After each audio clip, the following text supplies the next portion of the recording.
First away this year is Graham Hill, and now he takes up the story. One of the moments about the start is whether in fact your engine is going to fire and whether in fact you're going to get it off the line without stalling it. And then of course if you are just that little bit late, the whole road in front of you is blocked with other cars, so you have to be extremely prudent about rushing out into this fantastic traffic jam that appears in front of your very nose. I got a very clean start. I was away before anybody came by, and you then go rushing up under Dunlop Bridge. It's an uphill climb, drop a gear into third and go through the S's. You just swish through this left and right hand corner and a quick burst of acceleration before you're at Turret Rouge. An application of the brakes at 100 yards, change down into second and then through Turret Rouge, then onto the main straight.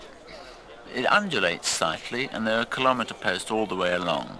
The speed gets up and we're getting up towards maximum revs, which is in the region of 200 miles an hour, which is quite quick. But I must say, this car that I was driving would just did not give me the impression that I was doing 200 miles an hour. It was very comfortable, and in fact it was just like a Sunday afternoon drive. The streamlining was good, the aerodynamic shape was good, and it seemed to be riding very nicely and steering very, very accurately along this rather narrow straight for these speeds. About 2/3 of the way along the straight there's a slight rise followed by a kink.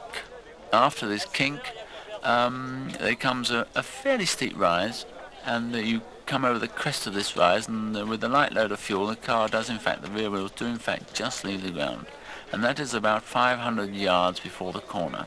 Now with a full load of fuel and at the beginning part of this race I was backing off just before I got over the top of this rise and starting the brake as the car came down. It didn't actually leave the ground, but it was light going over the top of this rise, and as the car descended and sort of got fairly square on the road again, I would give a gentle application on the brakes at about 400 yards. Now this was ample. I mean, I wasn't going to cook the brakes at this point, which I was anxious not to do.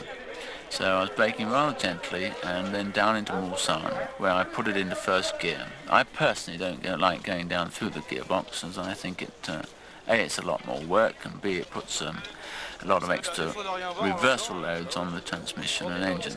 So I just brake gently down to a speed, slow enough speed, then I plonk it into first and then totter around Mulsanne, which is a very slow right angle, and then accelerate away down to the next corner into Indianapolis. After Indianapolis there's a very, very short little straight, a quick squirt to Arnage. This again is another corner like Mulsanne. It's a very tight little hairpin. You can just sort of muddle through, and you accelerate smoothly away from here towards White House. Now this corner is probably one of the most important corners on the circuit. It's fast, it's probably a 120 mile an hour, 130 mile an hour corner. But it's very important to get this correctly because there's a long uphill climb past the pits. Now if you get this corner off properly, then you get a bonus all the way up this straight. And so I would say that if you want to do a quick lap at Le Mans, you've got to get White House taped. And then of course we're back into the pit area, and then we're through the pits and starting another lap.